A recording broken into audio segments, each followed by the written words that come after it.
विराम। परशुराम जी, चलिए इसी बात को हम जोड़ते हैं। परशुराम जी कहते हैं कि करने वाला तो परमात्मा है। परमात्मा कहते हैं कि सब कुछ मैं करता हूं, फिर ये जीव को क्यों दंड मिलता है?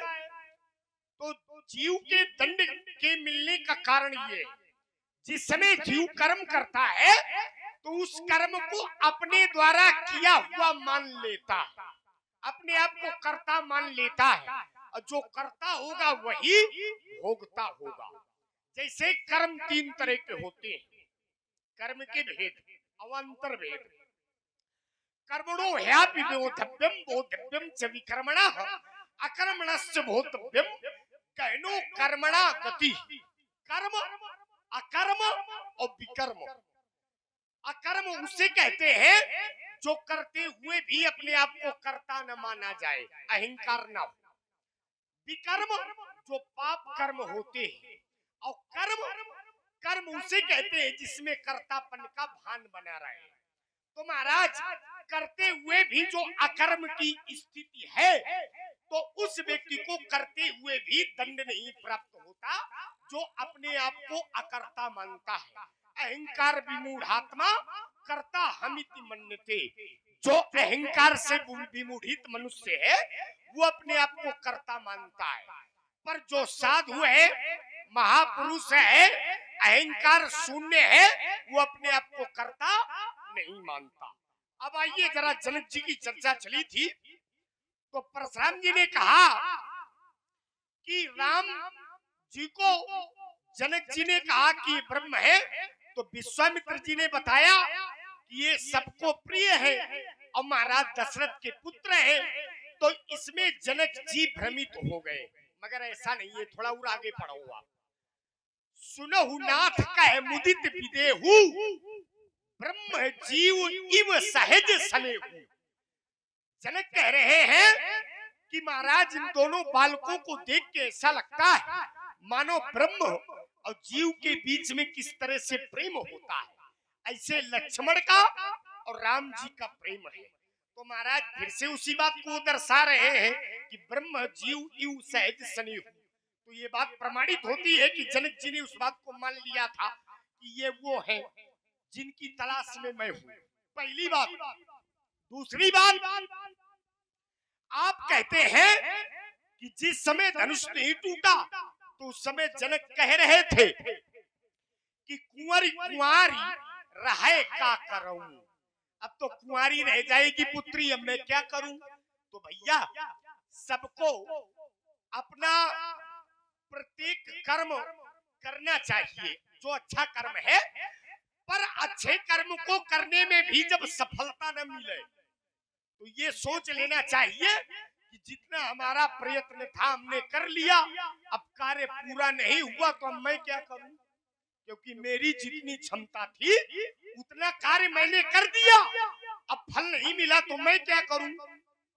अब परमात्मा समझे, और वहीं से परमात्मा ने समझ लिया। कुछ देर के बाद में धनुष का खंडन हो गया। तो जो व्यक्ति परमात्मा के सहारे हो जाएगा और ये मान लेगा कि मेरी जितनी क्षमता थी मैंने किया, अब मेरी क्षमता ही नहीं है तो अब मैं क्या करूं? ऐसे राजा जनक है, उन्होंने प्रयत्न किया कि धनुष टूट जाए। अब धनुष नहीं टूटा तो इसमें वो क्या कर सकते हैं? वो स्वयं थोड़ी तोड़ने लगेंगे। तोड़ेंगे तो राजा ही तोड़ेंगे। आइए आइए, कर्ता कर्म करण। अगर कर्ता अपने आप को कर्म से न जोड़े, कर्ता न माने, तो वो कर्म के रहस्य में नहीं बन सकता है। अब देखिए, एक भक्त ये कह रहा है कि जो भी कुछ मैं हुआ तो मेरे द्वारा नहीं हुआ। दहन किया गया, वाटिका विध्वंस की गई, सो सब तो प्रताप रघुराई और नाथ न कछु मोरी प्रभुताई। लेकिन कर्ता उन्हीं को माना गया। बन उजारे रावण ही प्रबोधी आदि आदि कर्ता माना गया। ये केवल कह देने से कार्य नहीं होता है कि अगर आप बहुत कुछ कर डाले, अनेकानेक प्रकार के आप अनुचित कर्म कर दें, और आप ये कह दें कि नहीं हमारे द्वारा नहीं किया गया, परमात्मा के द्वारा किया गया है, हमने नहीं किया, तो क्या इसे दंड नहीं मिलेगा? आप बहुत कुछ कर डालें अनैतिक, और केवल आप ये कह दे कि हमने कुछ भी नहीं किया। जब निजकृत कर्म नहीं है तो फिर फल काहे का?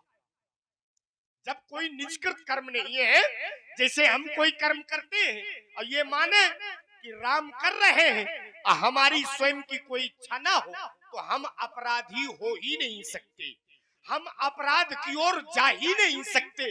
अगर अपराध की ओर गए तो फिर इसमें हमारा अभिमान और कर्म हमारे दोषी भगवान नहीं है, भगवान को कोई दोष नहीं लगा सकता है।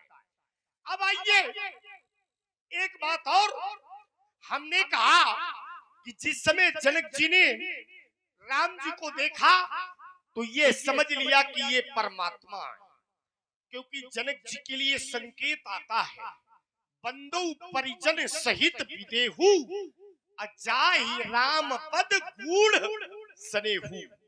जनक जी का रहस्य से युक्त प्रेम है, जनक दिखावा नहीं करते, जनक का प्रेम हृदय से, तो जनक जी हृदय से प्रेम करते हैं और हृदय से जानते हैं। तो जब जानते हैं तो फिर वो परमात्मा है, क्योंकि जनक की जानकारी में कोई गड़बड़ी नहीं हो सकती। राजा जनक योगी है, योगियों में सर्वश्रेष्ठ योगी है। जो ऋषि मुनि महात्मा समाधि की स्थिति में आत्म तत्व अथवा कहते कि जो ईश्वर हृदय में बैठे हैं, उन ईश्वर के चरणों में ध्यान बड़े बड़े ऋषि मुनि महात्मा नहीं लगा पाते, उस तरह का ध्यान राजा जनक कुछ ही क्षणों में अपने परमात्मा के चरणों में स्थित कर देते हैं। तो इसका मतलब जनक ज्यादा बड़े योगी है, जनक से बड़ा योगी कौन? तो महाराज हमारे कहने का मतलब यह है कि जो योगी है तो योगी की दृष्टि केवल योगेश्वर में होगी। योगेश्वर कौन है? तो वो है परमात्मा। तो जनक की दृष्टि परमात्मा में है, जनक को कभी कोई फल न मिलेगा। चलिए, जनक लह्यो सुख सोच बिहाई, अब पैरत थके थाह जन पाई। सोच समाप्त हुआ। अब देखिए, जाते होए चरण रति शोक मोह भ्रम जाए, है ना? कहो ज्ञान विराग रुमाया, कहो सुभगत करो जो हिदाया, है ना? ईश्वर जीव भेद को सकल कहो समझाए, और जाते होए चरण रति शोक मोह भ्रम जाए। तो अब देखिए, शोक तभी होगा जब आपके मन में अज्ञान होगा। अब अगर केवल ज्ञान का ही अनवरत पहलवत धारा के समान प्रवाह है तो वहां सोच नहीं हो सकता। जिस प्रकार से राजा बल के यहाँ नर्मदा से उत्तर भ्रुकट क्षेत्र में जब यज्ञ कर रहे थे, भगवान वामन गए और राजा बल से 3 पग जा रहे हैं। आप लोग भी और ये 101 पग मुद्राएं गुप्त